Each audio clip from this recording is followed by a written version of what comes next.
Ya, Presiden Joko Widodo menegaskan bahwa investasi menjadi jangkar dari proses pemulihan ekonomi nasional.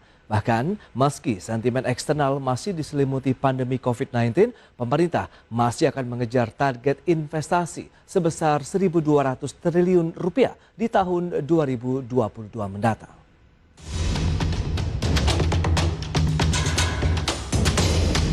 Pandemi COVID-19 yang belum berakhir telah mengakibatkan ketidakpastian global dan berdampak besar terhadap nasional. Presiden Joko Widodo pun kembali menekankan pentingnya realisasi investasi. Bahkan Presiden menegaskan bahwa investasi merupakan jangkar dari proses pemulihan ekonomi Indonesia. Presiden juga mengingatkan kepada seluruh jajaran di bawahnya, baik dari pusat maupun daerah untuk dapat memberikan pelayanan terbaik kepada investor tanpa terkecuali. Kemudahan perizinan juga merupakan bentuk pelayanan pemerintah terhadap investor yang dipastikan akan sangat berdampak pada pertumbuhan ekonomi Indonesia. Investasi menjadi jangkar pemulihan ekonomi. Karena kita kalau terlalu berfokus kepada APBN, defisit kita ini, meskipun saya tahu Bu Menkyu ini sangat prudent, sangat hati-hati dalam mengelola APBN kita,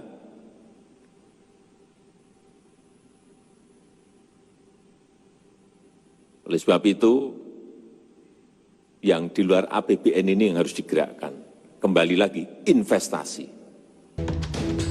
Sementara itu, Kementerian Investasi, Badan Koordinasi Penanaman Modal telah menyiapkan sejumlah strategi untuk mewujudkan amanat Presiden Jokowi terkait target realisasi investasi sebesar 1.200 triliun rupiah di tahun 2022.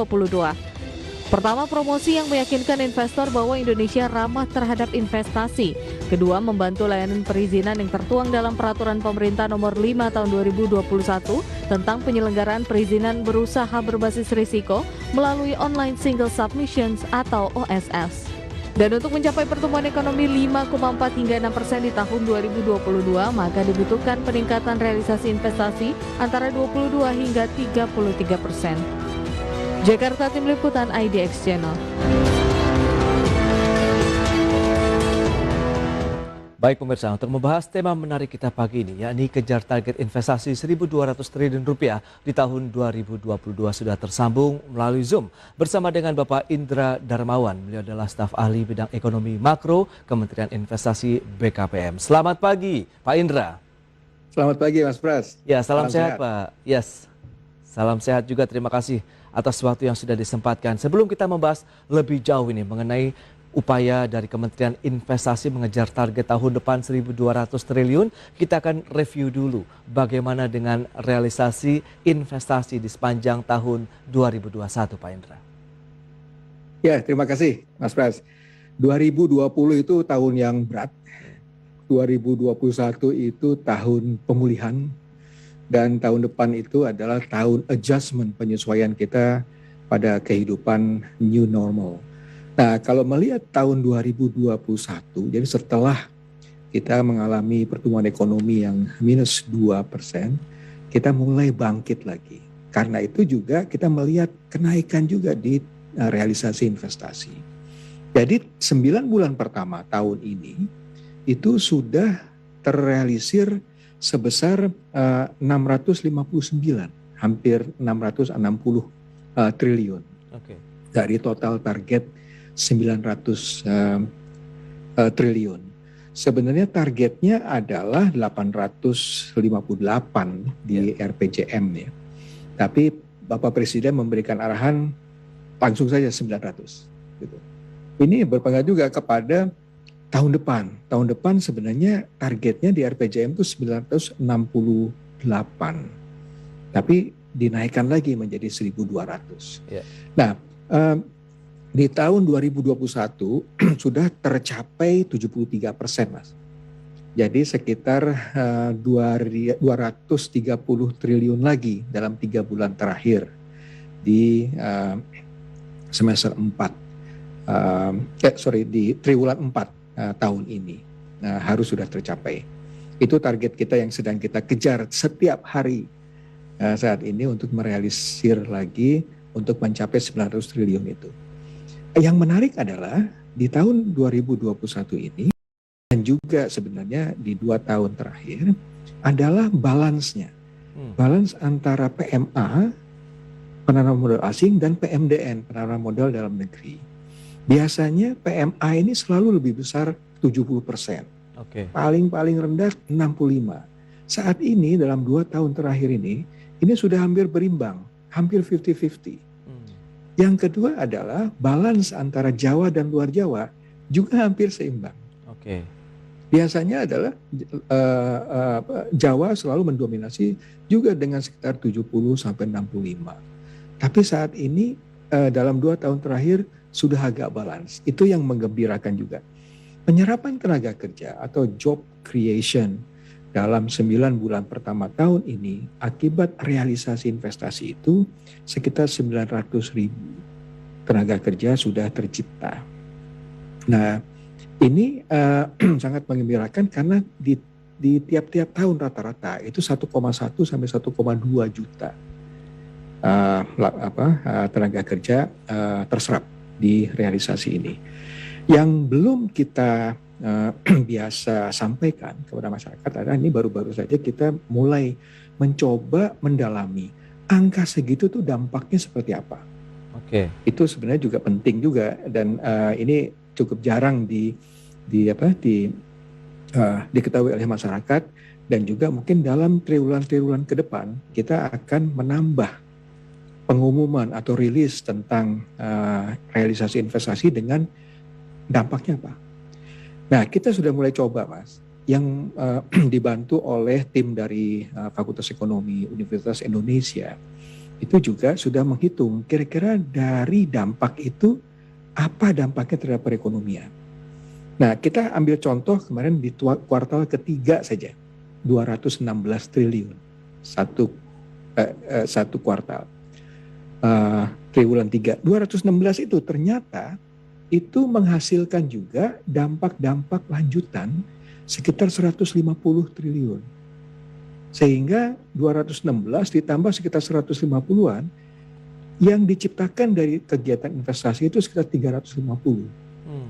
Yaitu 216 dampaknya yang dari realisasi itu, tambah dampak langsung sekitar 80-an triliun, dan sisanya adalah dampak tidak langsung. Kita kan tahu kalau ada pabrik berdiri, tiba-tiba ekonomi lokal ini bergerak. Dari mulai warungnya ada, tukang ojek ada, satu pabrik misalnya di Cianjur itu ada 3.000 pekerja, itu kan perlu makan siang. Itu perlu berapa kilogram nasi, berapa butir pisang yang bisa disediakan. Ini menciptakan lagi ekonomi-ekonomi baru di sekitar itu. Itu yang kira-kira nanti di kuartal-kuartal berikutnya kita akan sampaikan dampak daripada realisasi kita ini seperti apa. Kira-kira seperti itu 2021.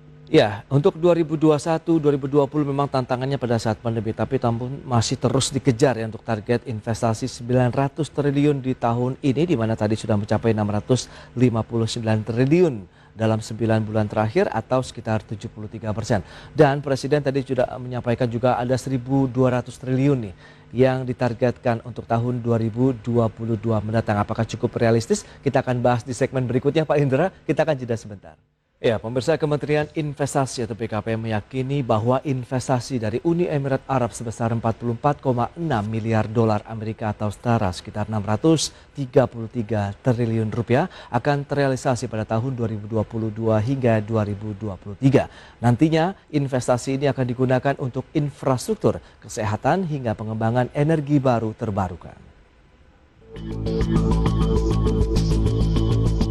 Menteri Investasi dan Kepala BKPM Bahlil Lahadalia memastikan komitmen investasi UEA sebesar 44,6 triliun rupiah akan terrealisasi secara bertahap mulai dari tahun 2022 sebesar 8 miliar dolar Amerika dan akhir tahun 2023 mendatang. Investasi ini akan ditujukan kepada sejumlah sektor mulai dari infrastruktur dan pertanian, alat kesehatan, data center, energi baru terbarukan hingga hilirisasi pertambangan. Bahlil menyebutkan dalam hilirisasi pertambangan ini nantinya berupa hilirisasi batubara dalam gasifikasi batubara kalori rendah menjadi dimethyl ether atau DME yang akan menggantikan LPG. Hal ini dilakukan untuk substitusi impor. khususnya menyangkut dengan PA atau Persatuan Uni Emirat Arab. Kita mempunyai komitmen total investasi yang kita sudah lakukan teken di sana sebesar 44,6 miliar US dollar. Ini bukan angka kaleng kerupuk nih. Ini 44,6 miliar US dollar. Memang dari angka ini ada sebagian yang akan di-handle oleh INA. Bahlil menambahkan pemerintah akan mempercepat realisasi investasi dengan berbagai cara, mulai dari memberikan keyakinan dan jaminan kepada investor untuk percepatan perizinan, hingga membangun kolaborasi yang baik antara investor khususnya UEA dengan pengusaha nasional terutama UMKM. Jakarta, Adi Firmansyah, IDX Channel. Ya, kita lanjutkan kembali perbincangan bersama dengan Bapak Indra Darmawan, staf ahli bidang ekonomi makro Kementerian Investasi BKPM. Baik, Pak Indra, ini informasi menarik yang sudah disampaikan juga oleh Menteri Investasi begitu Pak Bahlil. Ini tahun depan dan 2023 begitu ada investasi yang akan masuk begitu 633 triliun rupiah. Apakah ini akan menjadi paling tidak modal awal untuk mengejar target 1.200 triliun di tahun depan, Pak Indra? Ya, modal awalnya sebenarnya adanya pulihnya ekonomi itu sendiri dengan meningkatnya mobilitas masyarakat. Kan kita lihat Mas, sehari-hari aja kasat mata di depan mata Jakarta sudah sangat macet sekali. Nah, ekonomi sudah mulai bergerak seperti itu. Di daerah-daerah lain juga seperti itu. Di Bali sekarang sudah penerbangan juga sudah penuh sekali. Itu menggambarkan bahwa mobilitas masyarakat itu naik, adanya kenaikan permintaan yang tidak selalu bisa dipenuhi oleh supply-nya. Tapi itu menandakan bahwa ekonomi itu sudah bergerak. Nah, modal awal yang lain itu adalah kita juga sudah punya beberapa kegiatan dari pelaku usaha yang saat ini sudah dalam tahap konstruksi. Mereka akan masuk ke tahap produksi nanti. Nah, itu juga akan merealisir, akan menambah capital expenditure mereka yang berkontribusi terhadap kenaikan realisasi juga. Ada yang sudah di tahap produksi yang akan masuk ke tahap komersial. Itu juga akan menambah realisasi investasi. Itu akan kita kawal terus.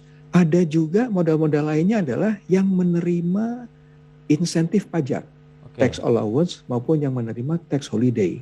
Nah, itu kita tagih. Hey, Anda sudah mendapatkan keringanan pajak dari pemerintah. Realisasimu mana? Apa yang bisa kita bantu?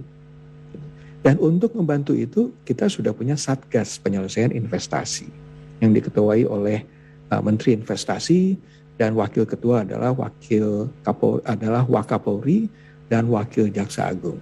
Itu bekerja keras juga untuk bisa meningkatkan realisasi investasi. Jadi itu modal-modal awal. Ditambah lagi sekarang adanya komitmen baru. Ini, seperti yang tadi disampaikan dari Emirat Arab. Yeah. Sebagian akan dikerjakan oleh INA, hampir sekitar 18 triliun, dan selebihnya adalah komitmen investasi tidak kurang dari 26 miliar US dollar yang akan dicoba direalisasikan antara 2022 dan 2023. Di samping juga ada beberapa kegiatan yang kita tengarai, kita identifikasi bisa juga untuk meningkatkan realisasi investasi di sektor-sektor lain misalnya.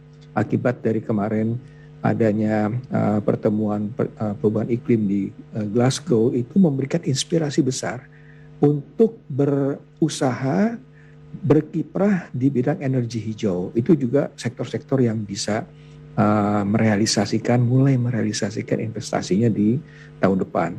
Jadi kesemuanya itu Mas menjadi modal awal kita, keyakinan kita bahwa realisasi investasi di tahun depan bisa dicapai. Baik, Anda sebutkan juga balancing dari penanaman modal asing, kemudian penanaman modal dalam negeri ini sudah mulai seimbang. Apakah juga memanfaatkan dari beragam aplikasi ataupun inovasi yang sudah dikeluarkan juga oleh Kementerian Investasi? Kita tahu juga ada sistem perizinan online yang berbasis risiko begitu. Anda melihat apakah ini benar-benar efektif untuk menarik minat para investor baik asing maupun domestik begitu? Iya, kita bergembira melihat kenaikan dari partisipasi investasi domestik, Mas. Satu bulan, satu hari dan satu minggu di bulan November 2020 di saat pandemi, Oke. itu kita menerima aplikasi permohonan perizinan baru hampir sampai 14.000 per hari.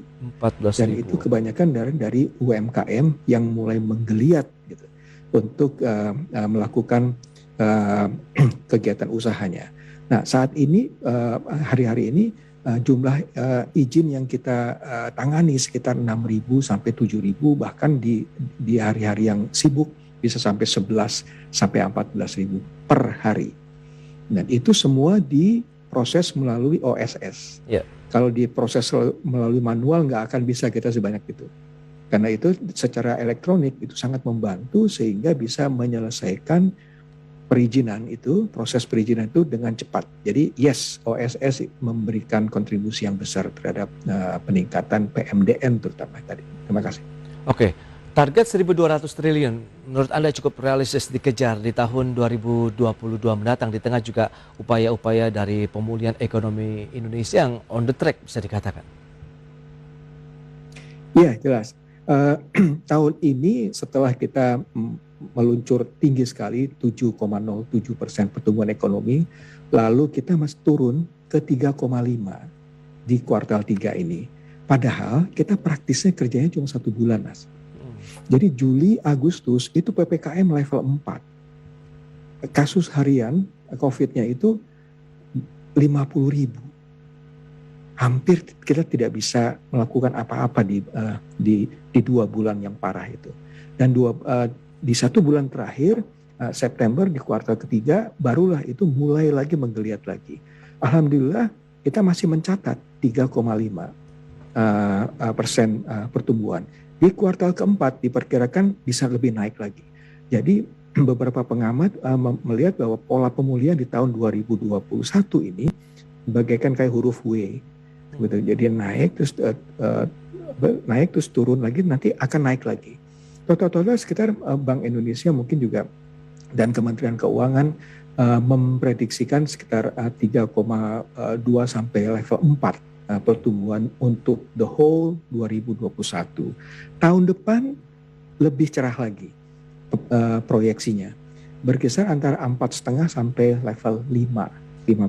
Oke. Jadi dari sekitar yang saya baca ya, dari 10 lembaga yang melakukan proyeksi, memproyeksikan Indonesia ini di level itu 4,5 sampai 5, yang ternyata itu lebih baik daripada pertumbuhan ekonomi global itu sendiri. Tentunya apabila asumsi utama yaitu pandemi itu bisa dikendalikan. Baik, Pak Indra, kita bicara mengenai sektor-sektor yang menjadi primadona ini, yang disasar oleh investor asing maupun domestik itu apa saja dan daerah mana saja juga yang sudah mulai menggeliat nih dari sisi pertumbuhan investasinya, Pak Indra? Ya, 9 bulan pertama tahun ini realisasi investasi ini didominasi oleh sektor konstruksi. Itu terlihat bahwa mereka menjadi ekonomi sudah mulai pulih. Sehingga mereka melakukan beberapa kegiatan dan kegiatan yang menonjol adalah kegiatan konstruksi. Sektor lain adalah yang selalu tinggi adalah telekomunikasi. Itu hampir selalu 2 digit pertumbuhannya. Ditambah lagi dengan yang mulai menggeliat lagi sektor transportasi dan pergudangan. Jadi as the economy reopen, mobilitas masyarakat meningkat, itu bahkan mobilitasnya bisa meningkat. Saya baca pernah saya baca meningkat 3 sampai 4 kali. Itu mendorong transportasi dan pergudangan. Untuk PMA, logam dasar, pertambangan masih mendominasi, dan juga sektor-sektor yang terkait dengan pangan dan distribusi itu sudah mulai menggeliat. Daerah-daerah mana saja selama ini, kalau daerah yang tetap menggeliat selama masa pandemi, bahkan tahun lalu juga masih mencatat pertumbuhan positif, adalah daerah seperti Sulawesi Tengah dan Maluku Utara. Bahkan juga di akhir tahun lalu Papua Barat mencetak juga pertumbuhan yang positif, dan mencetak juga nilai tambah yang cukup besar dari kegiatan di sana. Kegiatan di Nusa Tenggara dan Bali masih belum menggeliat, tapi dengan bertambahnya mobilitas dan tetap dengan prokes yang ketat diharapkan itu bisa menggeliat lagi. Jadi kira-kira itu sektor-sektor yang saat ini sudah terlihat menggeliat dan diperkirakan tahun depan juga akan tetap menggeliat. Ada 3 tambahan lagi. Bisa saya tambahkan yang akan kita push lagi adalah hilirisasi sumber daya alam, itu akan dipush juga. Lalu ekonomi hijau dan juga ekonomi digital. Itu 3 sektor seksi yang bisa kita push lagi di tahun depan. Baik, itu dia 3 sektor tambahan hilirisasi dari sumber daya alam, kemudian ekonomi hijau dan juga digital. Nah, bicara mengenai tadi target 1.200 triliun begitu yang terus dikejar di tahun 2022 ini juga memiliki korelasi untuk mendukung pertumbuhan ekonomi antara 4 sampai dengan 5%. Adakah bisa mengejar juga realisasi investasi dengan pertumbuhan antara 20 sampai dengan 30% ini, Pak Indra? Ya, kami tetap optimis bahwa itu bisa. Modalnya ada seperti yang tadi kita sampaikan. Jadi ada yang akan memasuki fase-fase produksi dan fase-fase komersial, di mana di fase-fase itulah realisasi investasi meningkat. Ada juga yang sudah menikmati keringanan pajak, akan kita tagih itu untuk merealisir. Di samping juga ada komitmen-komitmen baru. Kesemuanya itu kita bungkus dalam sebuah paket yang akan kita kawal. Kita akan kawal from end to end gitu, dari mulai aspek perencanaan sampai aspek produksi dan aspek komersial. Bahkan setelah komersial pun apabila ada masalah kita akan terjun menemani mereka dan mengawal agar realisasi itu bisa tercipta. Anda melihat bagaimana dengan persiapan dari daerah-daerah untuk mendukung investasi Indonesia juga lebih maju? Karena kan tadi ini balancing bicara mengenai daerah juga Jawa dan luar Jawa sudah mulai seimbang kembali ini, Pak Indra. Ya, Jawa dan luar Jawa seimbang karena sekarang kelihatan bahwa proyek-proyek atau investasi di bidang infrastruktur di luar Jawa sudah mulai sekarang memetik hasilnya. Sehingga pemodal sekarang melihat luar Jawa sebagai kiprah untuk melakukan usahanya dengan lebih menarik karena infrastruktur sudah lebih banyak tersedia. Di samping itu juga ekonomi digital sudah mulai lebih marak dipakai sehingga itu bisa meningkatkan produksinya.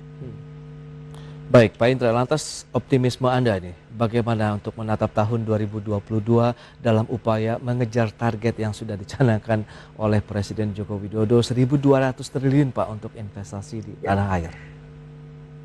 Disampaikan juga oleh Presiden bahwa kunci utama kesuksesan untuk tahun depan untuk kemajuan ekonomi adalah sektor kesehatan, yaitu bagaimana kita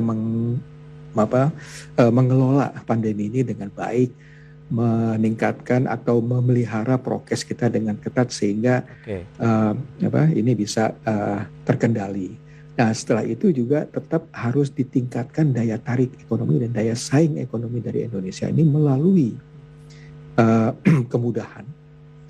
meningkatkan kemudahan, meningkatkan juga aspek dan kualitas pengawalan kita, agar realisasi yang tadinya merupakan komitmen saja bisa terrealisir menjadi sebuah realisasi investasi.